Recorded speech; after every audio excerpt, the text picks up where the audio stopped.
Somos chamados como cristãos a viver uma vida diferente, que muitas vezes vai na contramão daquilo que o mundo tem vivido, ou daquilo que essa geração que nós temos visto nos dias de hoje temos vivido, aonde eles enaltecem e engrandecem aquilo que é errado, aquilo que muitas vezes não agrega nada à nossa vida e muitas vezes é contrário à nossa crença, aquilo que nós acreditamos. Eu fiquei pensando porque nessa semana que se passou aconteceu algo bem terrível. Na quarta-feira, como vocês todos sabem, houve lá o assassinato do Charlie Kirk, que abalou o mundo. Eu praticamente vejo como um ato terrorista aquilo que aconteceu, mas mais escandaloso do que isso que foi o que aconteceu é o fato de nós vermos pessoas celebrando a morte. Nós vemos pessoas felizes porque uma vida se perdeu, porque uma vida foi ceifada, foi tirada. E a gente fica pensando a respeito disso porque algumas pessoas, elas celebraram a morte como se fosse algo, como se fosse um espetáculo. E eu começo a fazer uma análise com aquilo que a gente vive e testemunha nesse mundo, com aquilo que as escrituras dizem.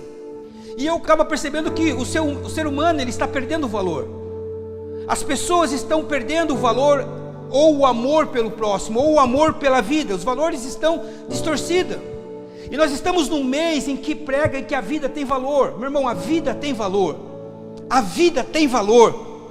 Não somente a vida tem valor, mas também o fôlego que nós carregamos, que é o sopro de Deus sobre a nossa vida, conforme descreve nas Escrituras. Isso é algo importante, isso é algo que nós devemos carregarmos e valorizarmos.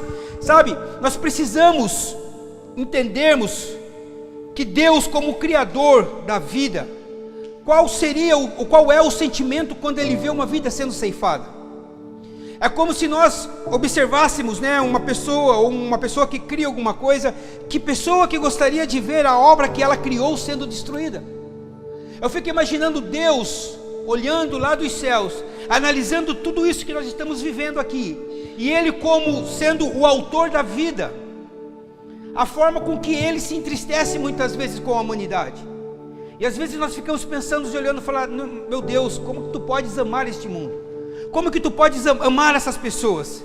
Como que tu pode proporcionar graça? Porque a nossa fé mostra que a nossa vida, ou a vida, ela é uma dádiva de Deus concedida a nós. Ela é uma dádiva de Deus concedida ao homem.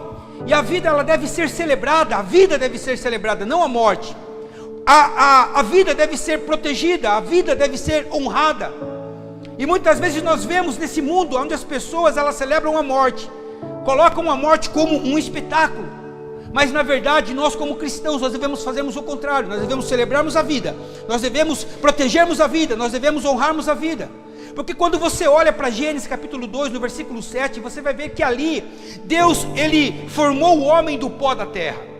Ali Deus ele pega e sopra nas suas narinas o fôlego de vida, e o homem se torna alma vivente, ou seja, uma criação que Deus fez com suas próprias mãos, no qual Ele valoriza.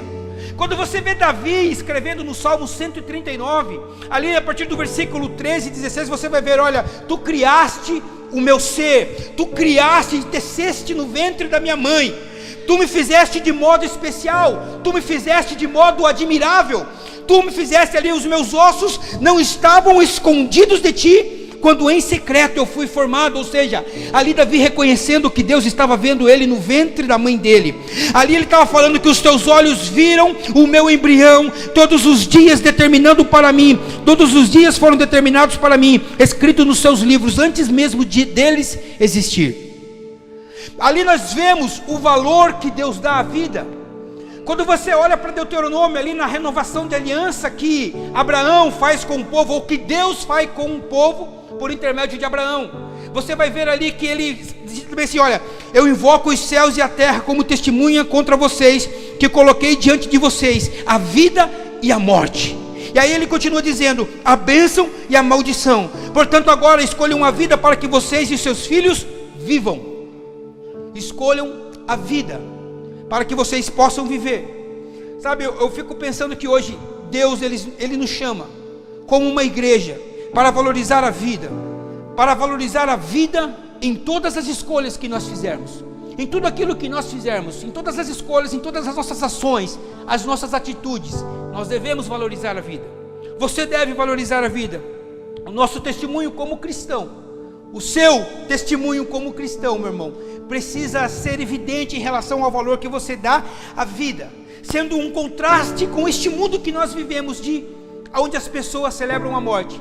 Nós como cristãos, nós precisamos celebrarmos a vida, porque o Deus que nós servimos enviou o seu Filho, e esse Filho, quando ele esteve aqui, ele diz que ele é a vida, e ele proporciona vida, e vida com abundância.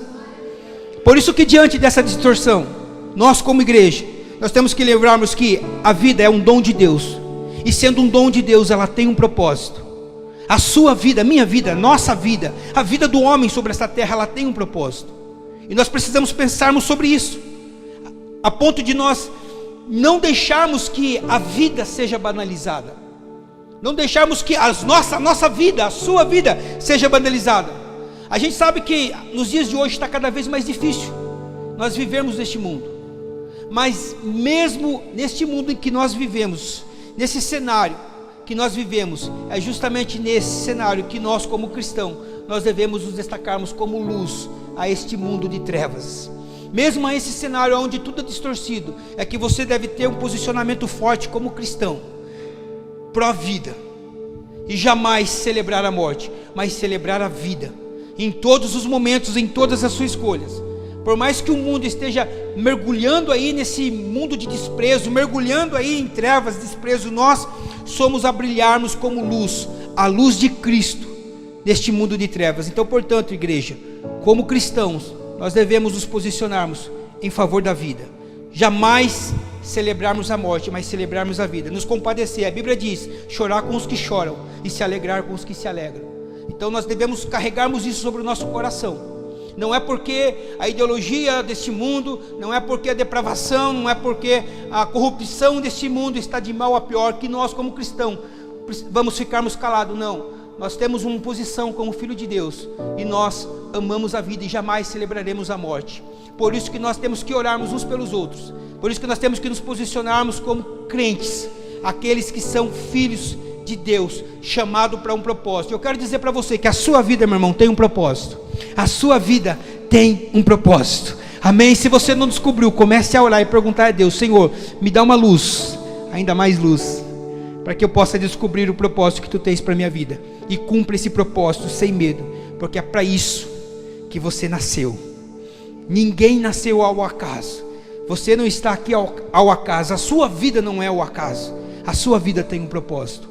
Por isso, nessa noite, eu queria convidar você a orar neste momento ao Senhor, pedindo direção de Deus, para que Deus te oriente como você deve se portar neste mundo como cristão, como deve ser o nosso posicionamento diante de algumas escolhas, diante de algumas decisões, para que nós não venhamos envergonharmos o nome dEle, porque Ele fala que aquele que se envergonhar, ou envergonhar o meu nome, eu naquele dia o envergonharei diante do meu Pai. Mas aqueles que confessar a mim publicamente, aquele que honrar o meu nome naquele dia, é como se Jesus pegasse você pelas mãos e levasse diante do Pai e falasse: olha, esse aqui é o João, esse aqui é a Maria, esse aqui é o José, e Ele dará testemunho acerca da sua vida, pelo propósito que você cumpriu sobre essa terra. Amém? Por isso, não negue Jesus, por isso não negue os nossos princípios, carregue os nossos princípios, seja luz neste mundo de trevas. Vamos orarmos, vamos tirarmos um momento de oração nessa noite. Eu convido a você a dobrar o teu joelho, para que nós possamos falarmos com Deus nessa hora.